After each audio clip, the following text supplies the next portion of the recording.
Let's talk about it.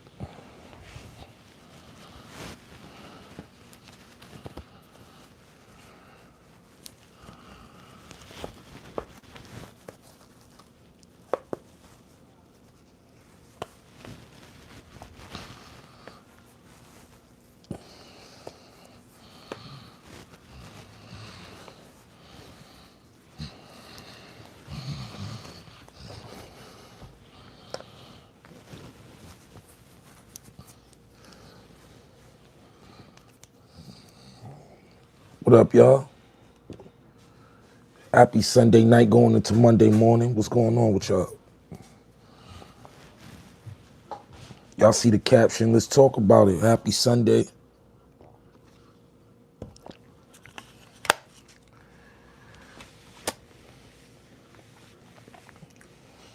Tapped in.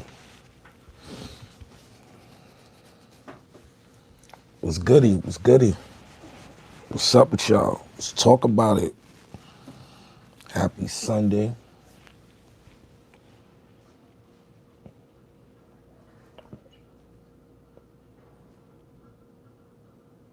Everett, what's going on? Peace. Let a couple of people come in. So y'all see the title, Baby Don't Play About His Kids. Was he wrong about the portrait? We gonna talk about it.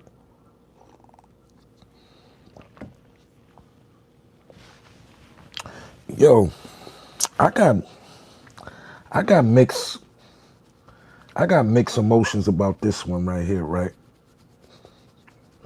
Damn, my scalp a little dry. Gotta put some oil on it before I go to bed, right?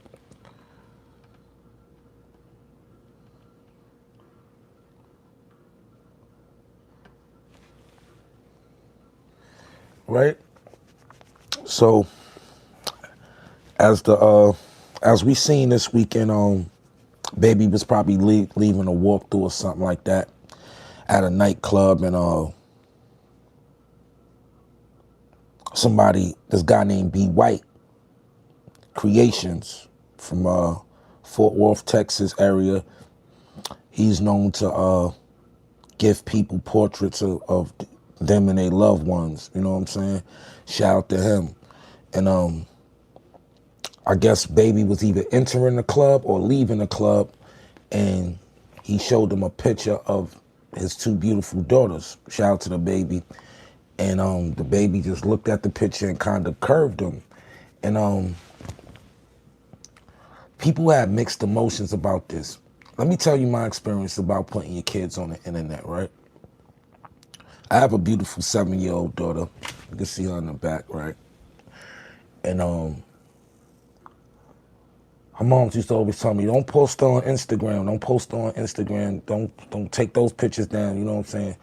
And you know, to a certain extent, I understand that.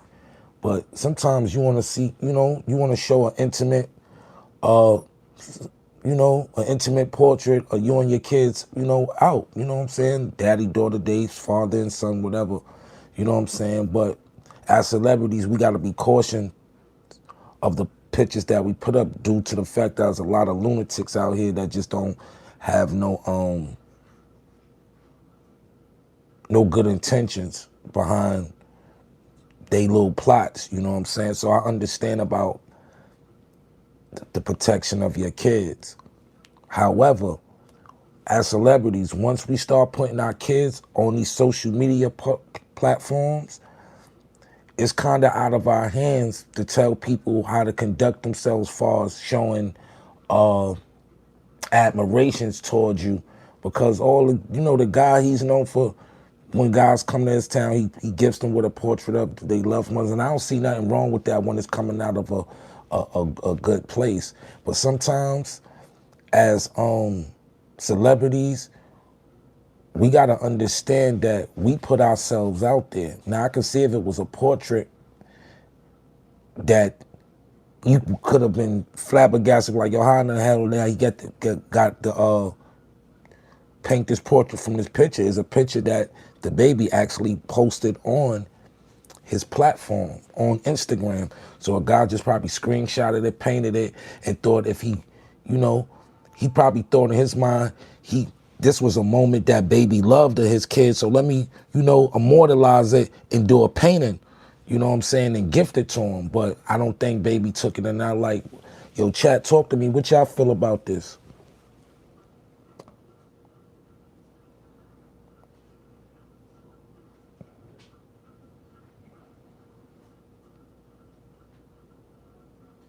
No, it's not really tight at all. It's not tight at all.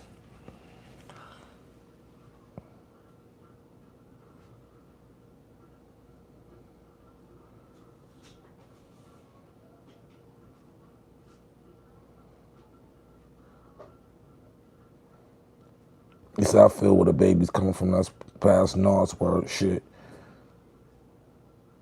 Can you whistle Dixie? Crazy. Jesus is king. Forget about the baby and let's please tell me what's growing up in the 90s, how I was. How was the subway? We're going to get into that. We're going to talk about a lot of stuff. But this is actually, this is like spandex is actually flexible, so it's not really on my forehead because my locks is protecting it.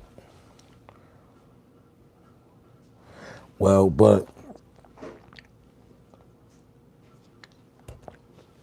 how y'all feel about that?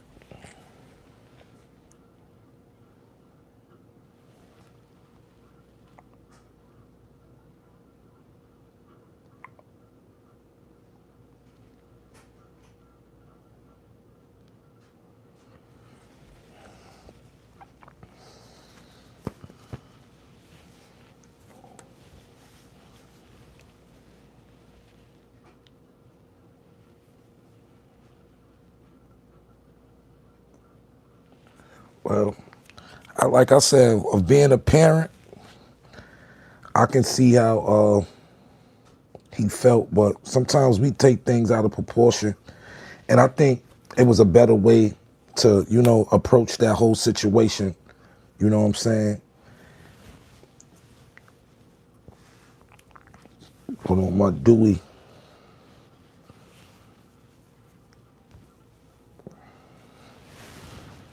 Special way you gotta tie the silky. You know what I'm saying? But yeah.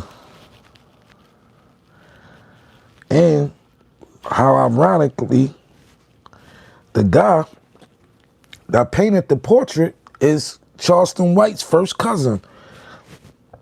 Now that's what's crazy about it.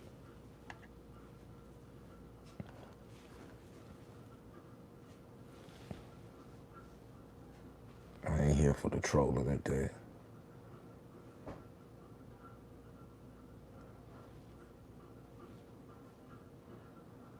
It was a gift. It was a gift from a fan showing his art. Yeah, that's all it was.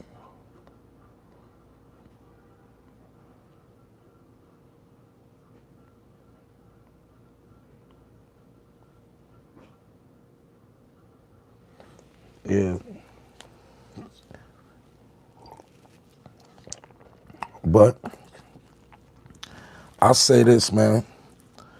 We just gotta do a better job on protecting what we want protected. You know what I'm saying?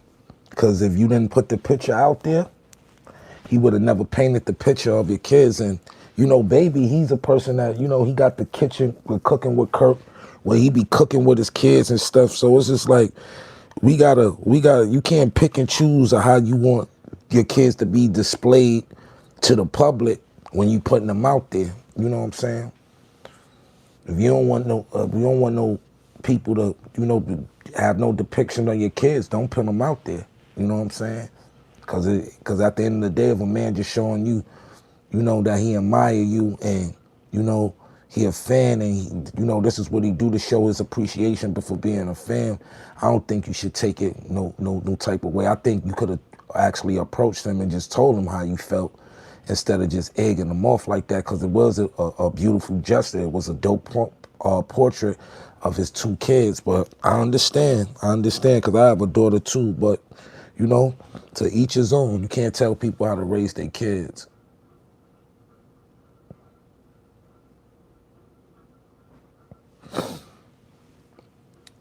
And yo, for some reason, right, for the last 2 weeks, I've been waking up either text messages or Instagram posts of rest in peace this one, or yo, guess who passed away, and I had got a call a day about one of my guys that I grew up with in Jersey named James. Rest in peace to my guy James. He used to, when I lived in Jersey, him and his best friend Jason DeFries, I probably got a few years of age on them, but they used to come visit me and all the time smoke weed, crack jokes, and you know what I'm saying? They used to just sit around me, watch me write rhymes and stuff, and they was cool kids at the time. My man Jason DeFries, he used to drive real fast cars. He was a mechanic. He actually used to soup up his own cars. You know what I'm saying? I remember one time he brought me across the George Washington Bridge just to get some weed, and I think we came, he was driving so fast, I think we went to New York and back less than 20 minutes, like to Englewood and back, like for real. Like this guy was doing 125 miles per hour on a GW bridge. Like, and they was young, wild, crazy kids, man. And they used to always be together. You know what I'm saying? And James and Jason used to always come to my house. But I got a call from my old manager, Roz. Shout out to Rozzy B, Roz and Brogdon. She gave me a call and told me James passed away, and it was just like, yo, all this week I've been getting calls like rest in peace to Lee. He passed away. And I'm talking about these is relatively young people that's dying, not getting killed. My homegirl, Kathy from 151st, 1833, she passed away 2 days ago. My man Lee passed 2 days before that. My uncle Chick passed 2 days before that. Chrissy Yamaguchi passed a couple of days before that. And I know I'm missing a few other people that's been close to me, that's been passing back to back to back. Like, what's going on out here? Everybody seem like they just dropping off. And the crazy thing is nobody's getting murdered. People are just dying at young ages, 41, 37. Just like, yo, please take care of your health, man.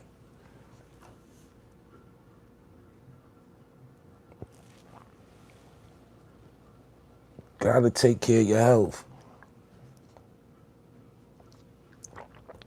Gotta take care of your health, man. People are just dropping off.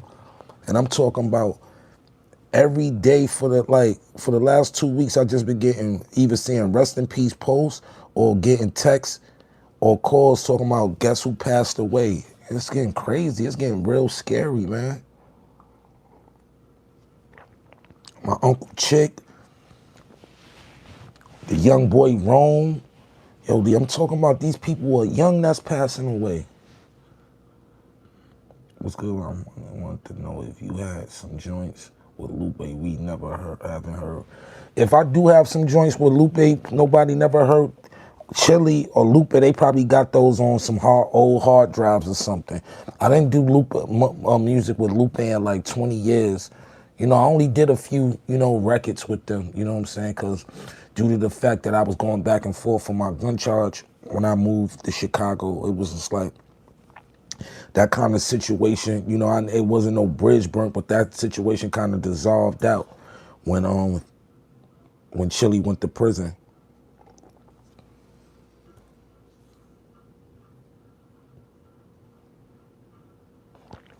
Walaikum salam. Muhammad, what's going on?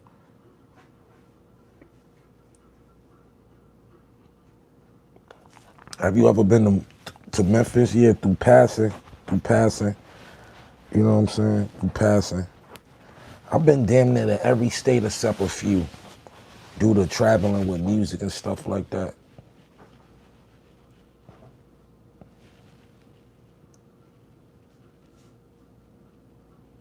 But I just think DABaby could have, handled that situation a little better, because it seemed like every time DABaby do something, he get the most flack. You know what I'm saying? They really be going on that cancel culture type stuff. They be really going hard on Baby.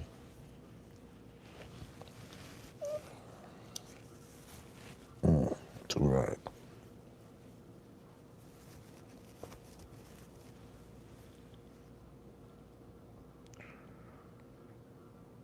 Yeah, take care of your health. Yeah, that's a fact. Gotta take care of your health. But yeah, for the last 2 weeks, I done lost about 7 people. Word, back to back to back to back, like it's not been a break. Like, for real, Harlem is hurting right now.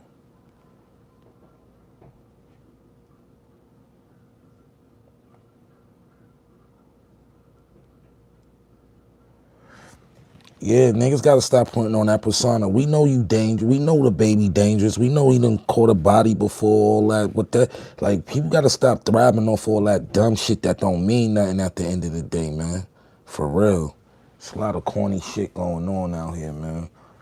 Music business has just been getting corny.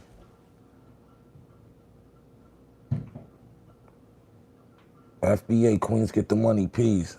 Bro, honestly, DABaby lame for his reaction and posts he made. Artists paint people every day and dude don't mean no harm. Nah, he did.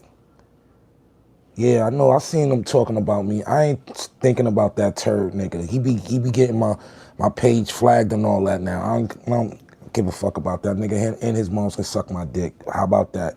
Straight up. Nigga keep talking about my moms and all that. You and your mother can suck my dick. And it ain't no positive internet energy when you keep coming here to talk about my moms. I come here to give positive internet energy. Like I said, Mr. Lindsay can suck my dick, him and his mother. Straight up.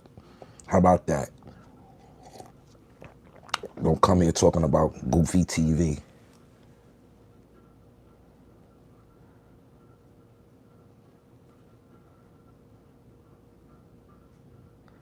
Yeah, I keep doing me. I ain't here to talk about that nigga. That nigga's a fucking turd. What you expect? A turd to talk shit. Niggas probably ain't beat on a bitch in a couple of days or something. I don't know.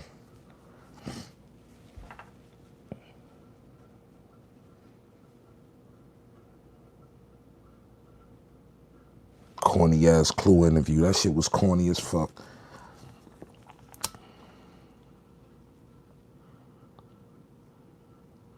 Give a fuck about none of that corny shit. Niggas is corny. All niggas do is come here to try to, assassinate niggas' character. You can't assassinate my character, bro. I done displayed the truth. I done put proof, receipts. Believe whatever y'all niggas want to believe it. Hope it's entertaining, because I can give a fuck.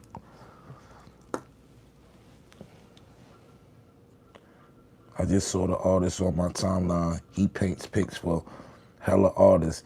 Then DABaby basically threatened the guy, and the post is lame. Yeah, that's lame activity, because it's like,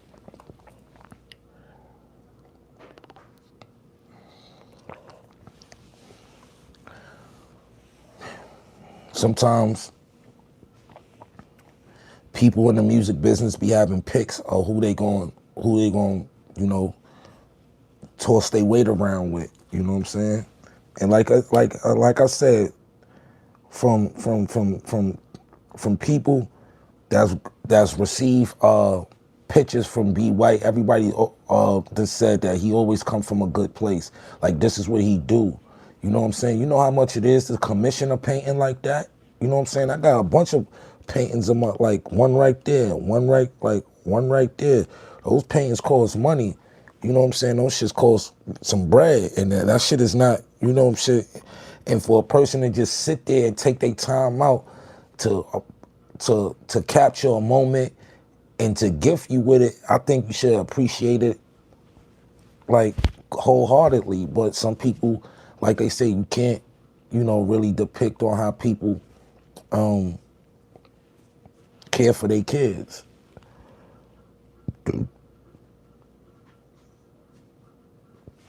Y'all seen Puff in the studio a few times.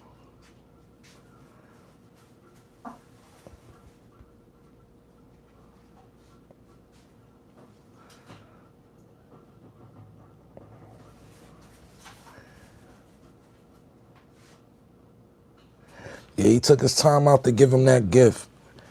How he reacted was kind of corny, but like I said, to each his own. You know what I'm saying? To each his own. And much success to Be White Creations. You know what I'm saying? For every down point, you get an up point. You know what I'm saying? Who knows? Somebody might commission a $30,000 painting tomorrow or something from them. You never know. It's always some good that's gonna come out this situation. First of all, it just drove people to his page. You know what I'm saying? It's always a blessing in disguise. There's always something positive coming out, a negative. That's what you're going to come over here and always get the right perspective. Not the best perspective, but you're always going to get the right perspective when it comes to talking about certain issues and all that. Like I said, to each his own. I can understand about protecting your kids, but you got to understand once you put pictures and stuff out there and you got creative minds out there, that wants to show their appreciation in certain forms and fashion, maybe through clothes, maybe through portraits, maybe through music, maybe through whatever, visuals, videos, but you know what I'm saying?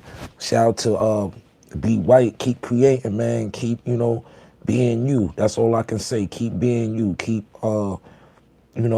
spreading the love of art. You know what I'm saying? Art is a beautiful thing. You know what I'm saying? Art is a beautiful thing, man. And it was a beautiful portrait, too.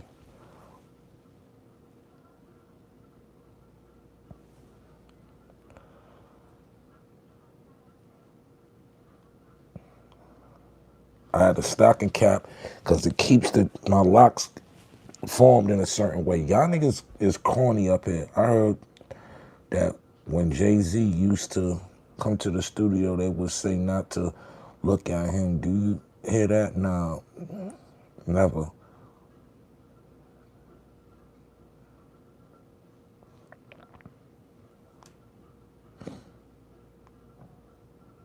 Yeah, the weekend was good.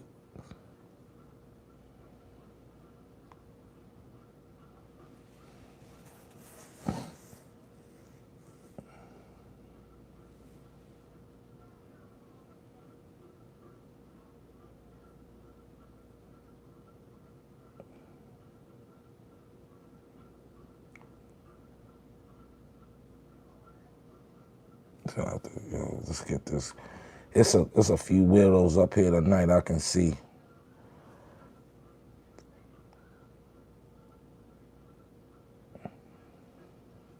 Watching them man faces, too much weirdos. Yeah, it's a lot of weirdos out here. It's a lot of weirdos. It's a lot. It's a lot. It's a lot.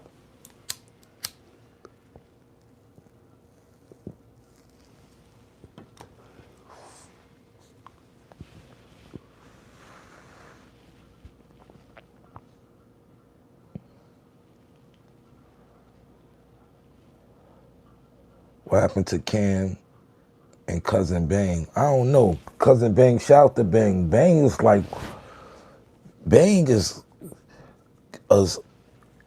hilarious. Y'all don't know, but Bang is a great producer. Cousin Bang did a lot of ghost producing for Kanye. A lot of those beats, let me tell y'all something y'all might not know. A lot of those beats that Kanye was playing on the Fate the Black documentary, a lot of those beats that he was playing that night was made by Bang. You know how I know? Because Bang played those beats for me himself in his studio. Like, Bang is from Chicago. Bang is from that era of No ID, Kanye West, Bugs the Beats, you know what I'm saying? Those is like the top-notch producers from Chicago, and they all relatively kind of related, you know what I'm saying? They came up and was mentored by the same type of guys. When I moved to Chicago, it was like, yo, Chicago got a sound and a feel like no other. That's why so many greats come out of Chicago. If you lock in with great producers and just great people from Chicago, you're gonna come out with some dope shit. I had one ill experience in Chicago, and I'll tell y'all about it. Shout to my guy Gemini, right? So I remember one time when I moved out to Chicago, and I used to record a lot, so I ain't know nobody out there, you know what I'm saying? So my man Gemini said, yo, I'm gonna introduce you to a female out here. She cool. I'm gonna introduce you. So, when you ain't got nothing to do, you can go check her or whatever. So I was like, all right, cool, bet. So, you know, he introduced us. I kick it with her. You know, I go check her a few times. You know, we kick it. You know, we get familiar, whatever. So,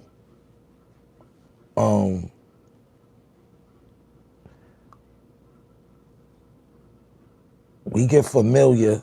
And what had happened, I think I called her. And I was like, yo, what's going on? It's kind of boring. What you doing? She was like, yo, I like you. You cool. You a good vibe and all that. But I don't think we can kick it no more. So I was like, wow. I was kind of throwed off. So she's like, yo, hold on. I'm going to let you hear something. And she let me hear voice messages of her baby father was like, I don't care what you got going on, just don't have nobody around my son, such and such. If I catch this nigga coming out your crib or something, I'm gonna shoot the shit out of him. Man, I never went to go see Shorty again in life. I've never spoken to her after this was like 20 something years ago. I haven't spoken to her since. You know what I'm saying? I think I might have spoken to her or a text message like one time after that. After that, it was over. I stopped trying to even date short females in Chicago because one thing that my niggas told me when I moved to Chicago was like, yo, niggas will kill you for a girl out here. And I was like, word? He was like, man, niggas will kill you in a heartbeat for a woman in Chicago. I was like, that was my cue to stay single out there. My city dope as fuck, but I just a small amount of folks that make us look bad. Slim Jim, what you from the Shy? Schizola made up all the dope beats. Peace, fam. I spent 30 years of my life in the Shy, and you speaking on Gemstones from Lupe.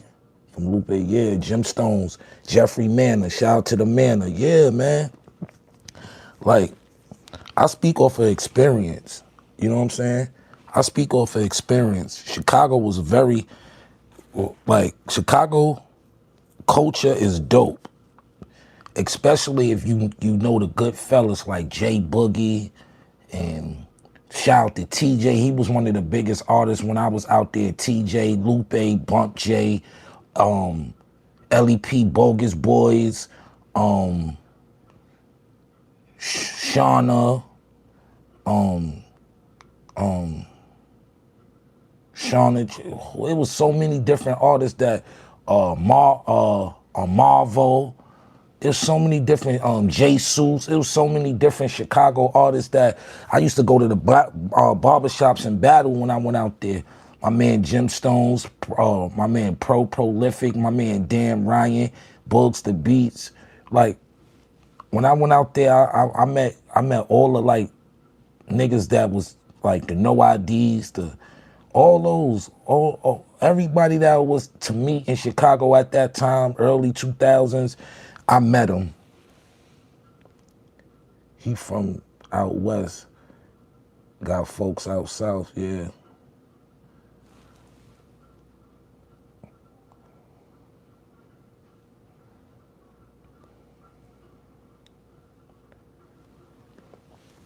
Yeah. Chicago was definitely a vibe. I can never Chicago is Chicago is wonderful depending on where you was at. I think I was living in Riverdale at the time. And when it snowed out there, it snowed. I remember we drove from Chicago to Champaign, Illinois to UFI. We went and stayed on the dorms with some females. My man Bugs took me out there. It was a snowstorm, but we drove through that snow. Yo, you would do anything to get next to some females. But I know we drove from Chicago to Champaign, Illinois. I think that's where Ludacris is originally from, Champaign, Illinois. But the University of Illinois is out there, UFI, and we went out there and stayed in the dorms with the girls and all that. That was crazy. That was my first time doing some shit like that. We got stuck overnight because of the snowstorm.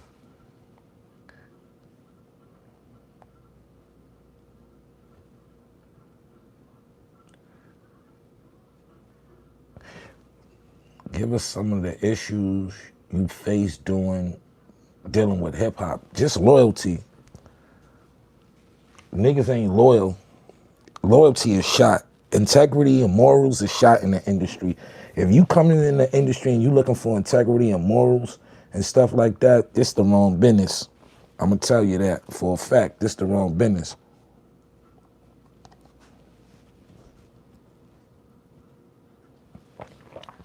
You know what I'm saying? This is a dog eat dog world, and when you know that, you'll play better if you know what's going on in the game. You know what I'm saying?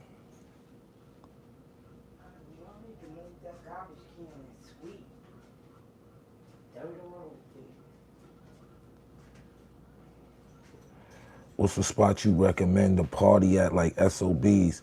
It ain't, yo, I don't recommend nothing. It ain't no party spots in New York no more. It's only like a couple of lounges. And like I went out like 2 weeks ago and I was ready to leave 20 minutes in the spot. Like the club, nightlife ain't for me no more. I don't want to be nowhere dark and loudspeaker. You can't hear what's really going on. Everybody like just got different energy on them. Like, and nobody dances. Everybody go to the party to stand around to be on their phones and to look at everybody in their faces. No movement, nobody's dancing. So I don't recommend nothing to come to in New York. The only time I party is if I go to Atlanta or Miami or LA or someplace like that. Like Miami was always a dope place to party. Atlanta's always a party. Even they be having brunches on Sunday that be lit. You know what I'm saying? New York don't really be having too much to go on. You may be Salsa Con Fuego in the Bronx. That's the only place I might recommend, you know what I'm saying? Because, you know, especially if you older, you know what I'm saying, you might go bump into some nice ladies. But other than that, there ain't really no spots I recommend.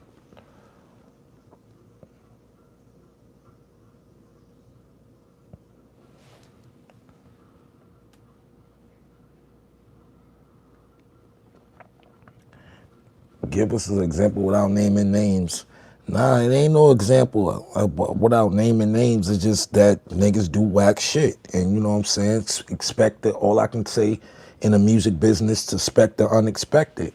Expect the unexpected. That's all I can tell you. Expect the unexpected.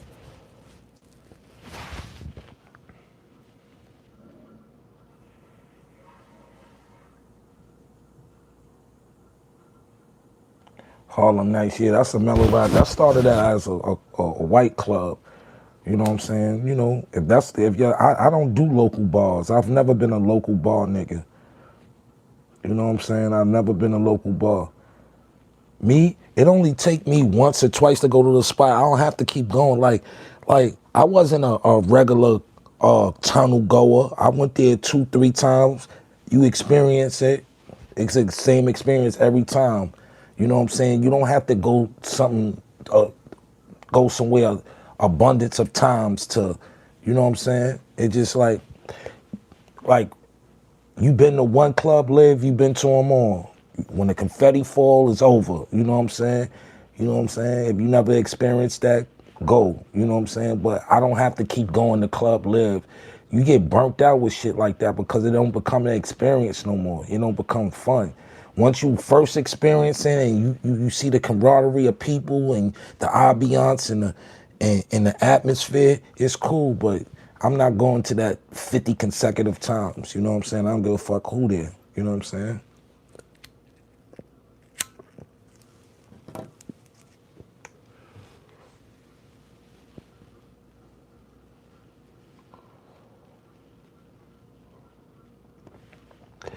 DABaby using the kids to be an excuse to be an asshole. I said the same thing.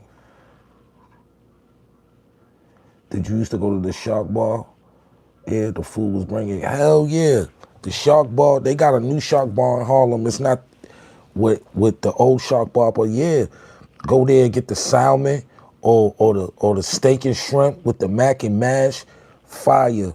And whatchamacallem wasn't open all day. The Shark Bar wasn't open all day. Shark Bar might open 4 in the afternoon, 5 o'clock in the afternoon to about 1. I forgot the bartender and there was this light skin. I think his name was Troy. I think the bartender name was Troy. He used to make the meanest mixed drinks in there for us. But a lot of the times we used to be drinking Dom P in there. You know what I'm saying? We used to sit in the little booths with the curtain and all that. Shark Bar was fire, man. Like I said, you had to be there. Like a lot of niggas talk about shit secondhand. Niggas come here and talk about hip hop culture secondhand. You have to experience it. A nigga can't tell you about hip hop if he ain't fully experienced it. You gotta fully experience it. If you ain't never been to Nels, Tunnel, Club Speed, Club Cheetahs, Club Envy, Temple, Duvet, Tavern on the Green, Eugene's, Babalou's, Susie Wong's, Sue's Rendezvous. You ain't been to, you ain't do shit in hip hop. You at Club SO's, you know what I'm saying? You what did you niggas come here on these platforms, right? And be trying to talk this hip hop shit. All they talk about is current events. What did you participate in? What stories can you tell about being in hip hop? Niggas come here and talk about everybody else's story. I come here and tell my story.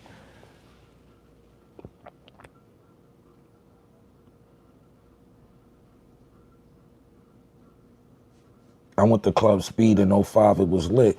Yeah, Club Speed, Club Lobby, Crowbar, all those clubs is gone. There ain't too many clubs exist no more. I'm telling you. Clubs are like, even Sin City is gone. Sue's Rendezvous is gone. Aces is gone. Everything. What's the other one in Queens? The other strip club, Perfections, that's gone. I think Starlets is still around and something else. I'm not a strip club goer, so I couldn't tell you. And Missouri, Club Shadow, yep. One of the clubs that I used to go to that was crazy, was in the craziest clubs I ever went to was in the Bronx. Club Booms and Club Rumba. And Rumba turned to Club Rumble because every time, every Friday it was a fight. Niggas was getting it on. Either getting shot in front or stabbed inside. Clubs was crazy.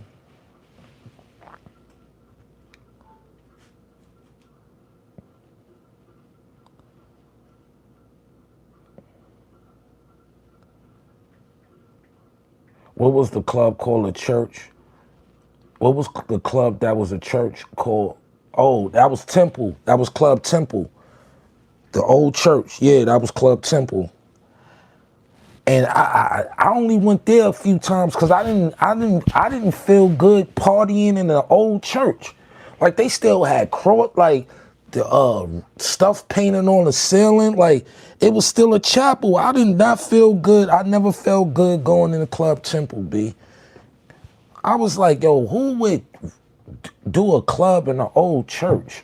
It was just weird. That was like not one of my favorite spots to go. 25th and 6th, yep.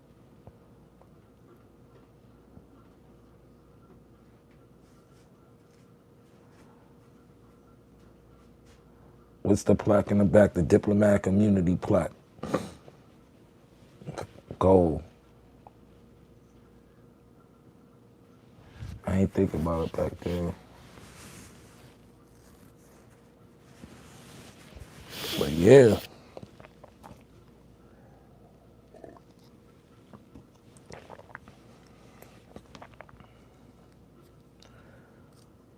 Let me tell you when somebody asked me, yo, what was the train life like back in the 90s? My mom used to always tell me, yo, don't be having that earphones all loud in your ear. You gotta hear what's going on. And that's true, right? But in the 90s, going to school, if you ain't have a Walkman or a Discman, you ain't understand, like, because I would cut school sometimes to go to Tower Records and to HMV to buy all the new albums and stuff like that. So, like, growing up, going to high school in the early 90s, that infamous Mobb Deep tape, that Nas, It Was Written, that Biggie tape, that was like Clue tapes, Ron G tapes, SNS tapes. DJ Lovebug, Starsky, old school R&B blend tapes. I was I was taking my mom's, my step pops, Oliver tapes. They would be like, yo, where the fuck is my God tape at? And I'll pull it out my book bag. My mom used to love God. So she used to be like, where my God tape at? And I'd be like, oh, I took it. What you know about this? Yeah, I like the songs too. But you know what I'm saying? That was the days. I used to buy the bootleg tapes too.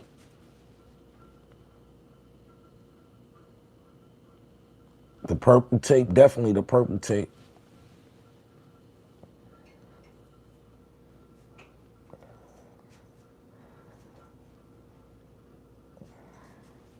Did you ever go to open mic night in Lower Manhattan? I didn't do too many open mics. I used to go watch them. Like I went to a couple of Maria Davis Mad Wednesdays.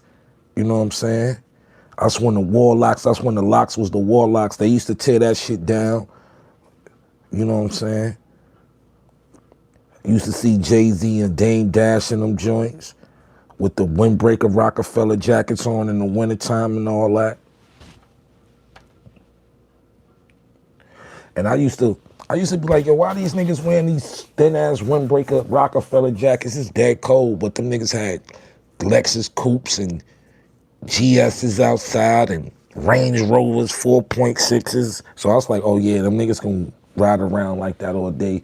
They just hopping out.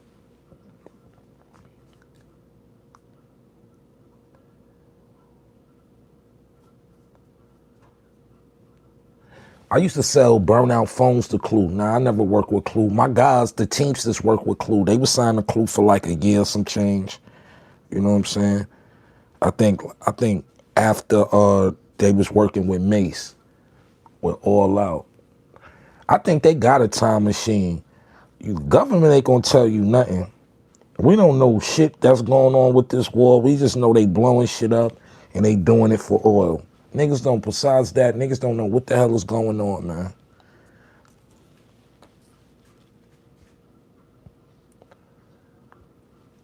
Yeah.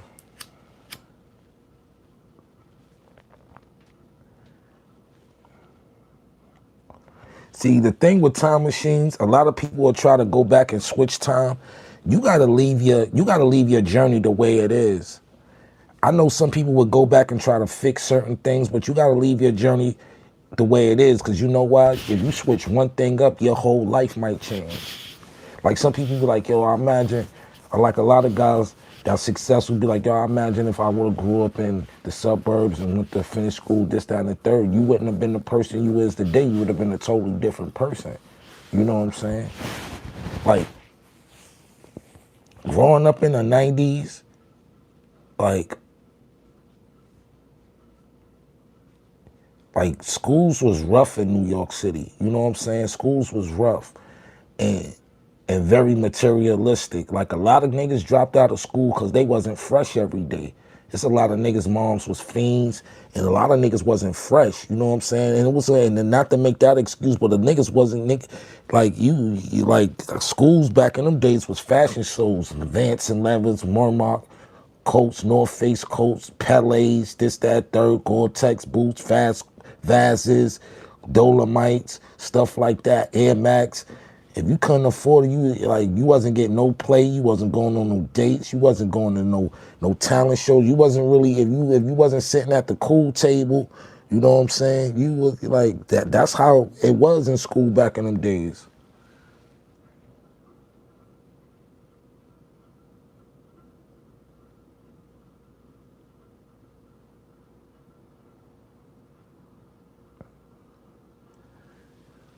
Yeah, it was definitely real.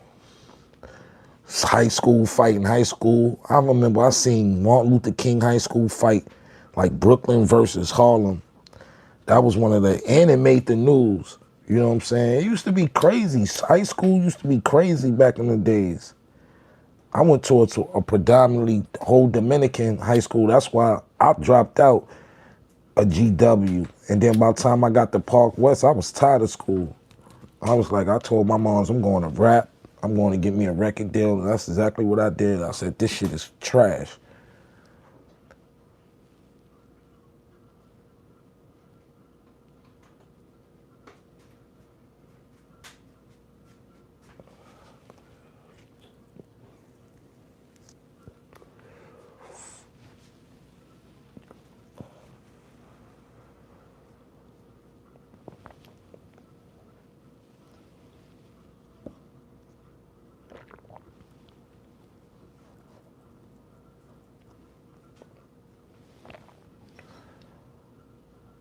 The heat makers still exist. Yeah, it's just arsonists. Heat makers was always arsonists. It was just like, it was guys that was like management and probably co-producing, you know what I'm saying? But it's always basically been about arsonists. You know what I'm saying? Damn, my scalp is dry.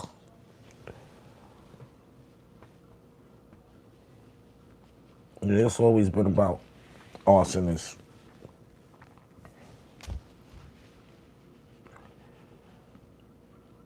But yeah.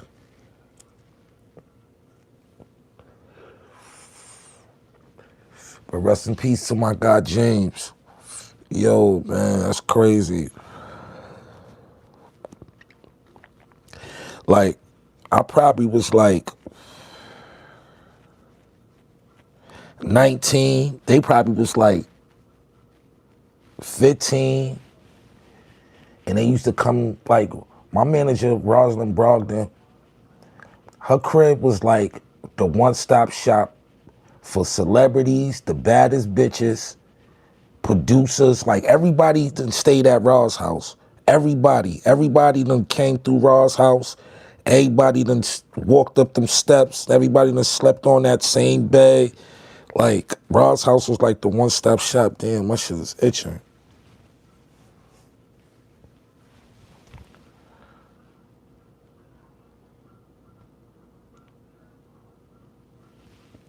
Yeah, my GED.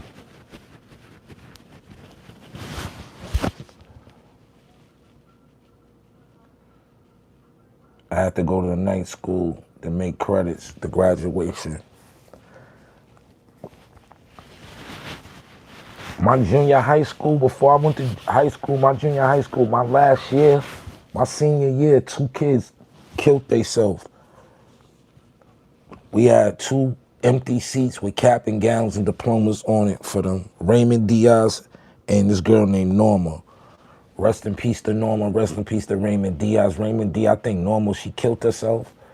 I think she just broke up with her boyfriend, and I think she found out her mom's had AIDS or something, and it drove her crazy, and she ran to like the 20-something floor in Dykeman Projects and shot herself in the head. Her friends took the clip out the gun, but they ain't know it was one in the chamber.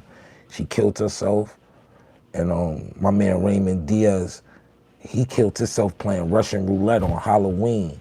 I remember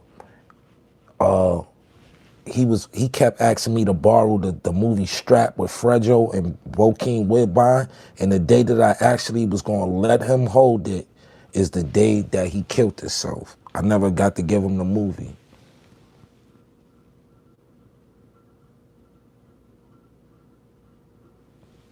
Word.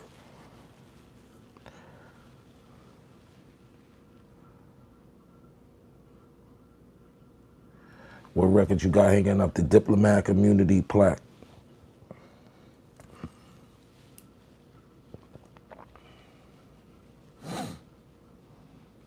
Word. Shit was itching in that do-rag.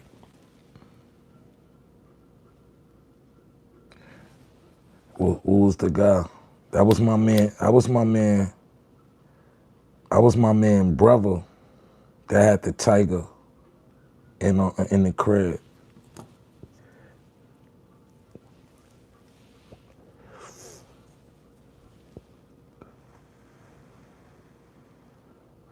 Yeah, Anton Yates. Yep.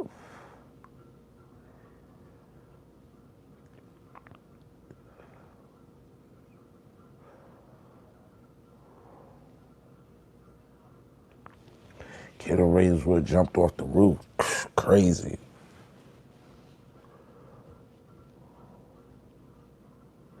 What's your opinion about Max B? He working. He getting to his bag.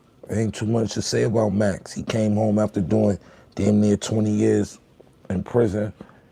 He getting to the bag. I ain't got nothing to say about Jim. Like, I ain't got no time for the nonsense. That's what keep niggas broke, and that's what keep niggas in bullshit, dwelling on the nonsense. Just like homeboy, I don't care what he say. He gonna mention me in a bad light. I did nothing but good for that man. I did nothing but good for that man ever since I was acquainted with him. Other than that, I have no time to deal with nonsense.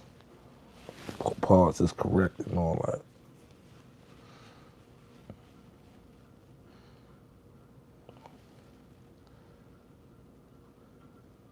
Spike Lee has passed. You lying. You gotta be lying. You gotta be lying. I know you ain't just say Spike Lee passed.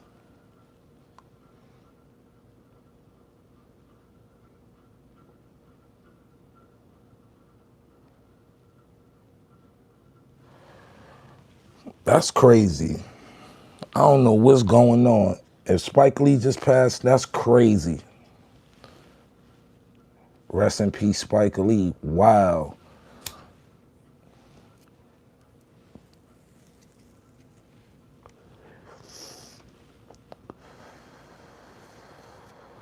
Oh, you gay.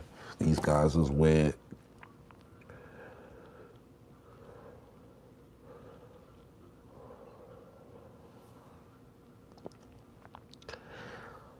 He said, nah, I looked it up, that's cap. Yo, why y'all putting death on Spike Lee like that? What my man Spike deserved to be put on like that? Spike Lee is good, they lying. Y'all, yo, crazy. Y'all put death on niggas quick, boy.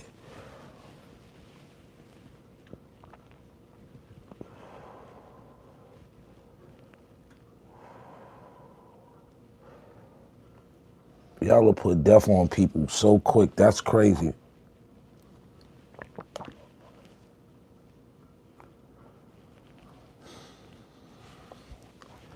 Why would y'all put that on my man Spike like that? Internet wicked. Yeah, it's wicked.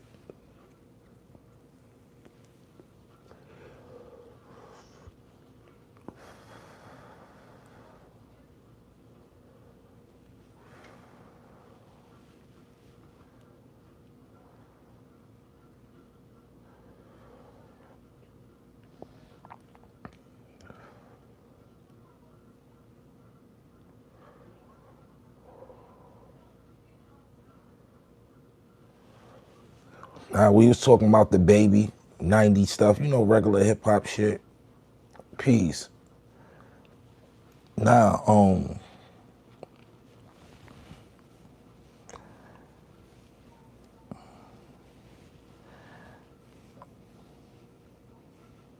I remember one time, right? We was in my hood, 151st in Amsterdam, right? The battlegrounds, Carmenville Playgrounds. And a Rolls Royce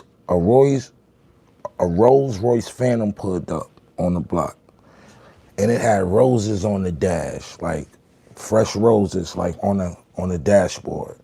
So I knew who it could be, and it was actually Von Zip. Then we chilling, everybody looking at the car, niggas remain smoking, whatever they was doing. And the nigga, Mike Tyson, hops out in a white tee, jeans, and socks, white socks. He came out the car, he came in the park, and was like, what's going on, fast? What's going on with y'all? Y'all in here safe of it? What y'all niggas smoking on? And he was like, let me hit that. This ain't no dust or nothing, right? So Mike Tyson wound up hitting niggas blunts and all that, chilling, sitting in the park for about 20 minutes until Von Zip finished talking to who he was talking to. Hopped up off the wall, because we all was sitting on the wall on the park, and then went right back into the Phantom and broke out. Like, yo, the illest shits in the hood like, you gotta be there. Like, if, like, in the 90s, the early 2000s and the 90s, Harlem was definitely a place that you seen everything. You know what I'm saying? If you was in Harlem in the early 90s, you bumped into everybody, because Harlem was the spot, especially if you was on 145th and Broadway. You know what I'm saying? There used to be times when we be out on 145th, sitting in the van. Scarface will be sitting there with us chopping it up. Redman will be sitting there. the East Siders, Snoop and them artists would be sitting there. You would never know who you would bump into coming to Hump 45th. You might see Cam, you might see Jim, you might see Fab. You know what I'm saying? Niggas used to pull up and be out there for hours with us until the sun go down. You know what I'm saying? Niggas will come out there 3 in the afternoon. Niggas might not leave until like 9 at night. Niggas be out there drinking the Moet Red Star with the Chambard. You pour the little drink that looked like a bomb. You pour the Chambard in the Moet. You know what I'm saying? We used to call it the purpley wine, got us feeling certainly fine. That's one of Jim Jones' line. We drinking the purpley wine, we was making that mixture in the 2000s. You know what I'm saying? Drinking Moet, smoking haze every day, sitting out, selling CDs, just grinding. Like, you go to Hump 45th now, it's like a ghost town. There don't be nobody out there. Like, it's nobody out there. It's like we never existed out there. Like, I'm gonna do a Taliban Hump 45th in Broadway review one day when I'm gonna go out there and I'm gonna just show y'all what we used to be and how it used to be out there. It's nothing the way it was back in the days, you know what I'm saying? Like, the restaurants that was out there, like, back in the days, you go to Reliable's, Copeland's, get you the best soul food ever. It used to be the pool hall. DMX used to be in the pool hall every other Friday shooting pool in the back at his favorite table. You know what I'm saying? It was a lot of shit going down in that pool hall. You could buy a brick, you can buy 100 pills, milk. Don't matter what your order was, you can get it in that pool hall. That's not there no more. You know what I'm saying? The sneaker stores, BJ's, that's not there no more. You know what I'm saying? The liquor store's still there, but it's remodeled like a lot of stuff. The barber shop, the little Chicken Eddie's is not there. That used to be like a little chicken spot, little ice cream parlor. That's not there no more. Banco, Popular, the bank, that's not there no more. Like, there's very few stores that still exist from that time. But I'm gonna go back and I'm gonna interview a couple of people, you know what I'm saying, from them times of the Taliban days, like my man O, you know what I'm saying, my man Muhammad, and stuff like that, that still got the stores over there on 45th, and let y'all tell them how we used to be out there, how we used to do it out there, how much money was circulated out there. What block y'all talking about? 145th and Broadway. Everything changed for the worse. Yeah, it sure did.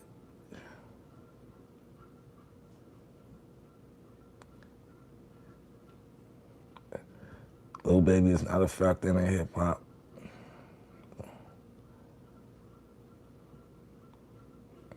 I don't drink. This is green tea, brother. I ain't drinking.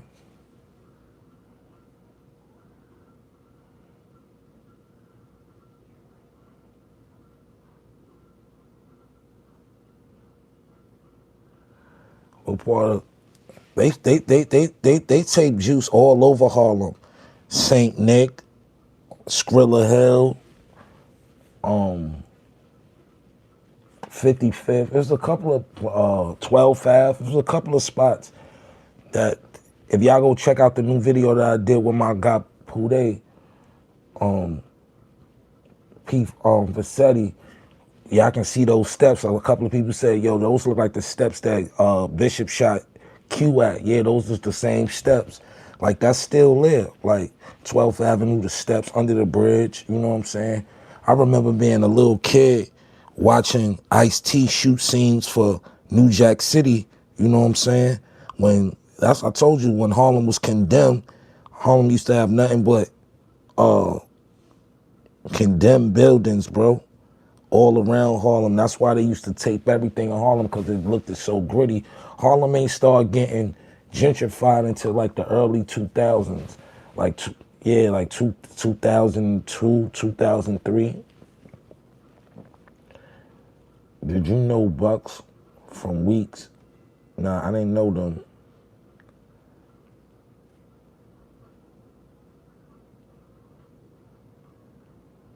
Harlem catching wreck still. Yeah, Harlem is gonna always have a vibe due to the fact that it's still some old Harlem people left that's gonna carry on tradition. But for the new guys, they don't really understand what the tradition of Harlem is. You know what I'm saying? Due to the fact that due to the generational gap. Being from Detroit, the same shit happened to us. But what if you own land and they can't keep you out? Like, like I tell anybody that get $1 over lunch money, you getting some real money, definitely go get you some property. That's where it's at. It ain't about the streets no more. The streets is dead. Everybody know the streets is dead. The money ain't the same. The streets is dead. No morals, no integrity, no code, no nothing. The streets been dead. At when you get into your late 30s, early 40s, touching your 50s, all you thinking about is property and living good, kicking your feet up, sitting in your home theater with your wife and your kids, and you maintaining and you budgeting and you making sure that you live life prosperous for the rest of the days that Allah granted you. Other than that, all that other shit runs a marathon. All that going out, trying to be fresh, trying to stay fresh, trying to keep the latest kick, that shit in. If you can afford it, to each his own. But for the most part, stack that bread up and get you some property. You know what I'm saying? Get you some ownership. You know what I'm saying? Get you some LLCs. You know what I'm saying? Try to create a different life than what you grew up knowing. You know what I'm saying? They don't take, we learn everything else. Learn something that's going to get you some fucking bread. And that's what be the whole thing with niggas. That's why niggas be waking up miserable every day, because they ain't figure out how to get no bread out here. A lot of niggas be miserable because they broke. Get you the nigga, it ain't hard. Buckle down, focus up. You know what I'm saying? Stay 10 toes down. Find something that you great at that can create you some type of revenue. Motherfuckers be worried about other motherfuckers, and niggas just take the easy route. They be like, fuck it, I'm gonna just take from a nigga that's earning. You know what I'm saying? It's such thing as takers and such thing as earners. You gotta create revenue by obtaining knowledge. Niggas don't want to sit out here and do the knowledge to nothing. Niggas want to sit on their ass all day and complain and talk about the next nigga that's doing them. Nah, fuck out of here.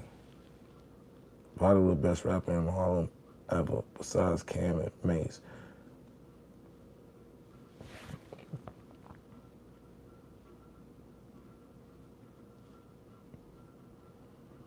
No, Smith & Wesson from Brooklyn.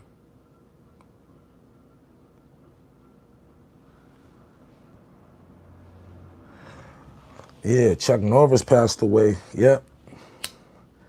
It's crazy watching your childhood die. You know what I'm saying? Me getting the news about my man James, I had got like nauseous, like immediately, like it got me sick to my stomach. Like I ain't even know what the day, I didn't even know how to react. I ain't seen him in a minute or heard from him, but those is the guys that I grew up with on my journey. Those are some of the guys, first kids that I got acquainted with when I moved to Jersey back in the back in 1998. You know what I'm saying? Roz had, you know, they knew Roz, and you know, they was young kids and they used to come through. I used to smoke good weed, smoke my Branson with them, smoke the haze with them. They'd smoke the weed, you know what I'm saying? Used to tell them stories. We used to get, yo, it used to be funny shit. Like my man Jason DeFries, he used to fly planes. Like that nigga was going for his pilot license. He know how to drive mad good. And I know he probably going through it right now. Shout out to my nigga Jason DeFries. I know he probably going through it because I was this man growing up. Like them niggas was some rough young kids, man. Niggas used to be walking down the streets when they ain't have a car. They'd be walking down the streets punching each other, slap boxing. Like them niggas loved each other. Like I never seen a pair of niggas like that in my life. Like sitting back thinking about the early days. Like I said, man, the best thing that you can possibly get in this business is memories. Whether they good, whether they bad. The bad ones be the lessons because you learn from them. The good memories be the shit that a picture, a video really can't even depict. That shit is just like some spiritual shit, like when it comes to memories, because you remember the good about a person and you can remember the times you share with people, that's what counts. All that other shit, that shit don't really mean nothing, bro. That shit don't be meaning nothing. That's why I ain't replying to no ignorant niggas. None of that type of shit. Word. Yeah, Kiki Shepard from Apollo Pals.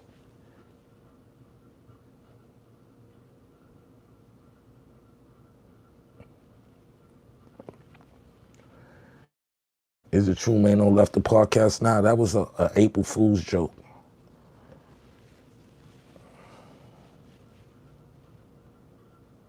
Even Purple City was nice. Yeah, we had our run, man.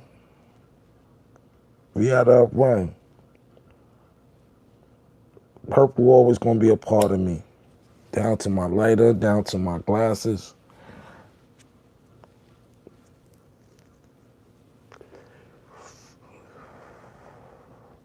Them early Purple City days, when we was working in my man Dave Bright little makeshift closet studio, those was the best days.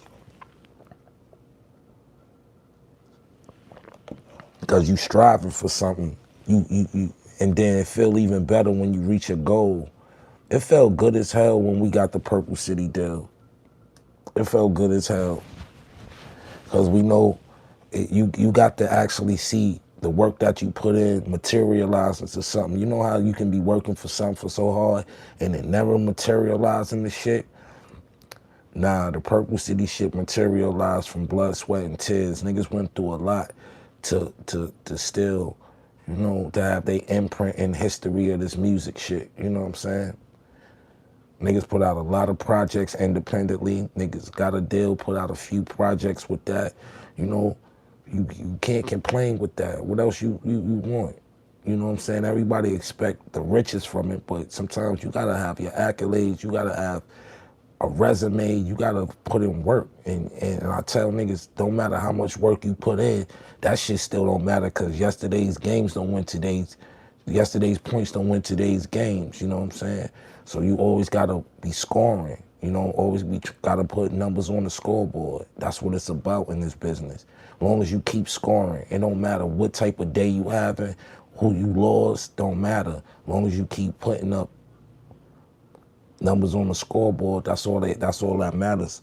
You know what I'm saying? This shit is soulless.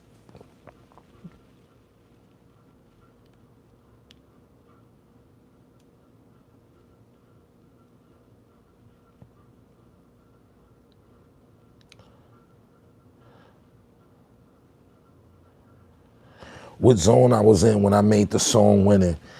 Niggas was going through a lot of bullshit in the streets, bro.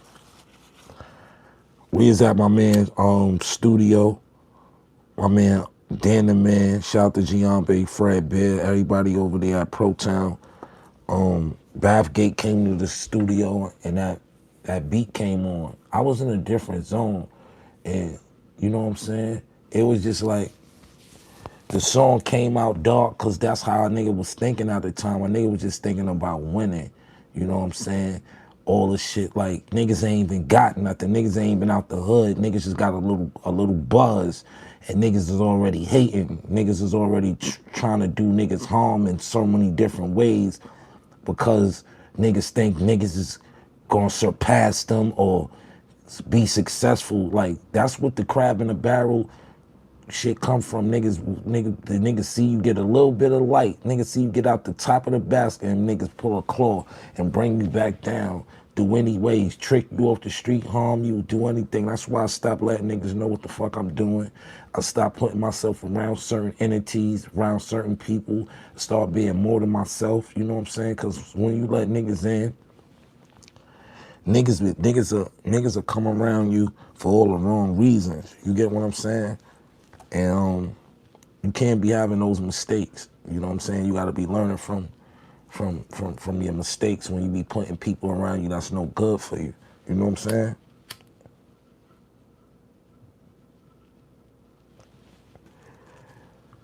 Like that, like sometimes I'll be scrolling and shit and I be seeing shit and I can't believe that I be seeing it. I'll be like, yo, bro, how in the world How in the world is niggas getting away with a lot of the shit they do? Like,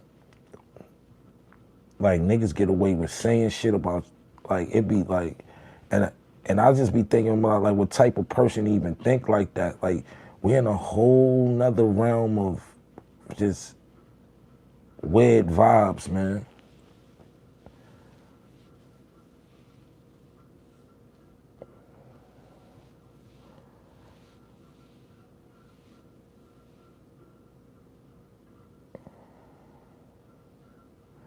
Everyone at home deserve a witness the analysis.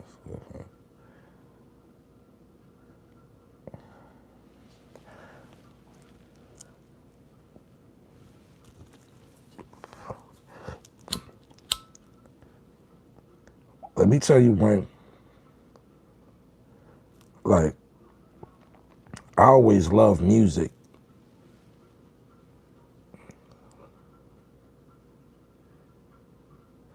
I always loved music, so I always appreciated other artists. You know what I'm saying? I always appreciated other artists. So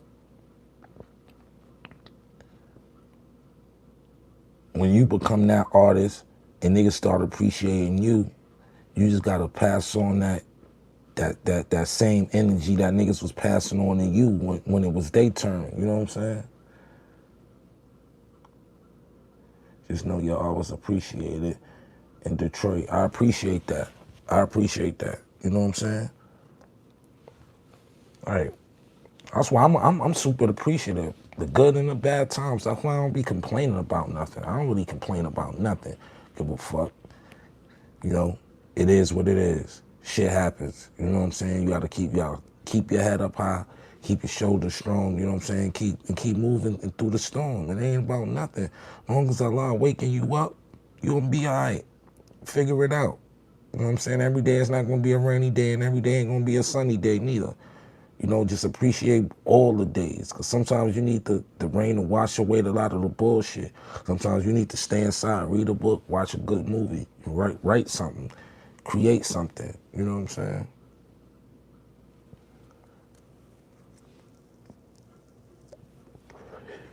What I've been doing is I've been buying a lot of vintage clothes lately. Like going to stores, thrift shops, buying old um like Levi jeans, old Carhartts and stuff. I like work clothing. You know what I'm saying? And I'm gonna rework them. I did a pair of pants last night. Pair of vintage Levi's. I did. Show y'all some shit.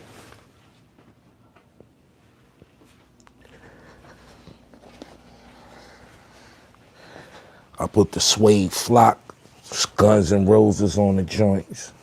You know what I'm saying? Vintage Levi's. I was listening to some Guns N' Roses, so I said, yo, you know, I put the suede flock, the Guns and the Roses on the pants. You know what I'm saying? Just reworked them, some other type, some RC fly. You know, the extendos on it, you know. This is my metaphor of Guns N' Roses, you know what I'm saying?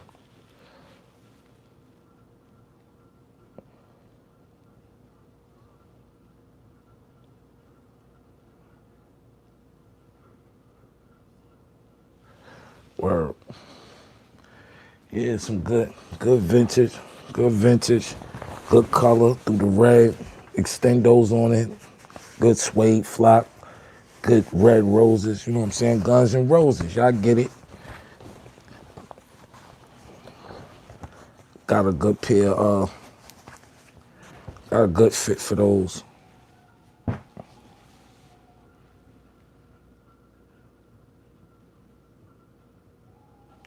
Yeah, I just be working on clothes, bro. I just be, I be reworking, like, you can turn something old into something new. You know what I'm saying? I got a bunch of flock. My man franchise gave me a bunch of flock material Vinyl, he wasn't working out. That shit like that flock is like some of the best material you can use on clothing. You see that? It's like suede. It's like a suede kind of feel to it. You know what I'm saying? But yeah, those came out kind of hard. Guns N' Roses. You know what I'm saying? Extendos on them joints. One of one. You ain't gonna see no more. You only gonna see one pair of those. I might do a little Guns N' Roses series just for the niggas that want those though. Who your favorite rapper from Harlem? Me.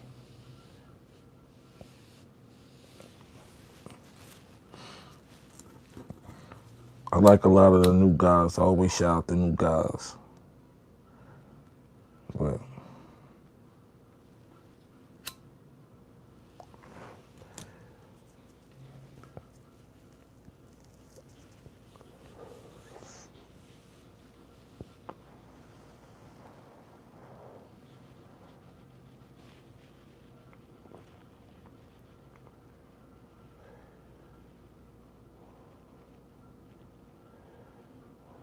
thank you. I appreciate that.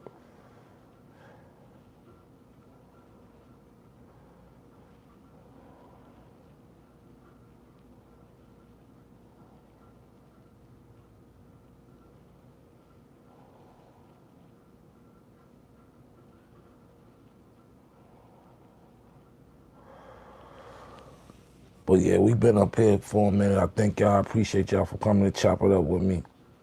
Drop in the comments how you feel about the little baby joint. I feel, both parties is, baby can feel how he feel, but I don't think B White did it maliciously. I think he did it from a good place of being a creative. You know what I'm saying? As being creative, sometimes people not appreciative of your work. You know what I'm saying? And you just got to take that on the chin. Everybody not going to like your work. Everybody not going to appreciate where you coming from, even if it's coming from a platonic of a great place, not even a good place. Some people is just not accepted as you think they would because they celebrities. Everybody not a nice celebrity. There's a lot of people that say some of they idols become their rivals because when they meet them, they not the way they perceive them as being a fan. So, you know what I'm saying? You can't really take it no. I've been through the same type of thing where people give somebody like, you know what I'm saying? No, God gonna bless them for that though.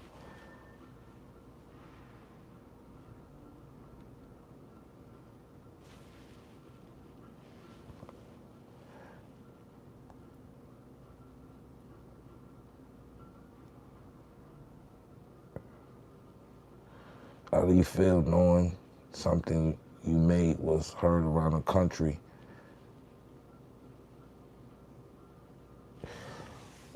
It feel great knowing that when I go to states that I've probably been to for the first time and somebody recognize me, it's a great feeling because it just lets you know that your work wasn't, overlooked. I'm appreciative. That's why I still take pics to this day. That's why I still do podcasts. That's why I still do features. I just got a deposit for a feature today. You know what I'm saying? I'm just appreciative for the ones that mess with me. You know what I'm saying? I don't really be tripping off of nothing. I don't care about how many streams a nigga get. I don't care about none of that. Like if you new here, hit hit the subscription button, hit the likes. That's all I ask for. Cause y'all coming over here and get free game. Y'all gonna get positive internet energy from me. When niggas get out of line, niggas gonna get G-checked. Just know that. I'm human just like everybody else. Just know you come over here and disrespect me, I'm gonna disrespect you back. Disrespect get met with disrespect. Disrespect don't never get met with kindness.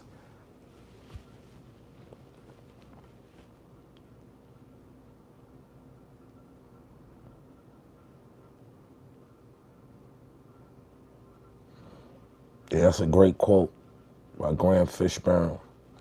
A celebrity ain't nothing but a famous stranger.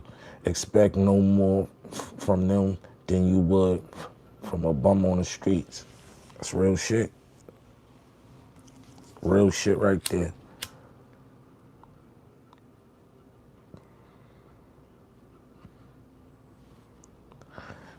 Celebs gotta remember you nothing without your fans.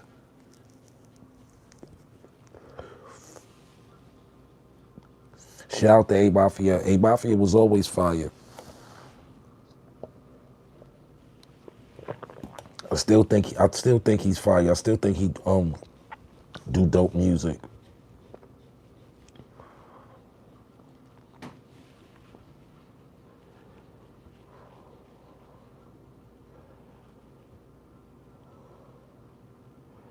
He said, boy called you ungrateful. Nigga never did nothing for me to be grateful, bro. I don't even get into it with homeboy no more because you know what? That's like trying to squeeze blood out of a rock or beating a dead animal trying to wake him up. Yo, bro, niggas can believe what they want to believe. Like I told him, that nigga can eat my whole dick up.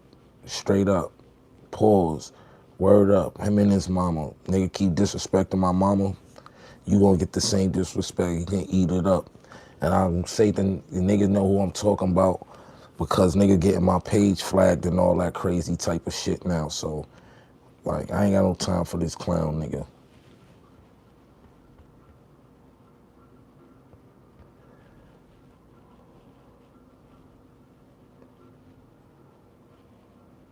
I'm not going into none of that. Or niggas be trying to throw you off your square. And I ain't gonna let a nigga throw me off a square. But I'm going meet disrespect with disrespect. Word up.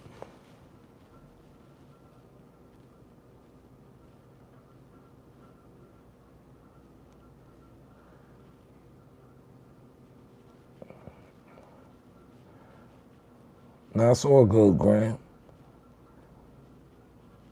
Yeah, I keep moving my way. Well, it's a date. Like this is what I say. This is the thing that people gotta understand. He gonna have to see me one day. You get what I'm saying? He gonna have to see me. He gonna have to check me. He gonna have to see me. The world is small.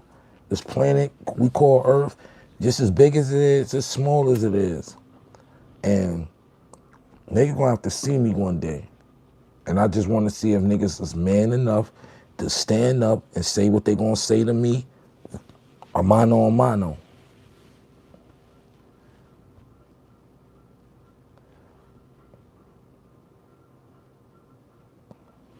Straight up.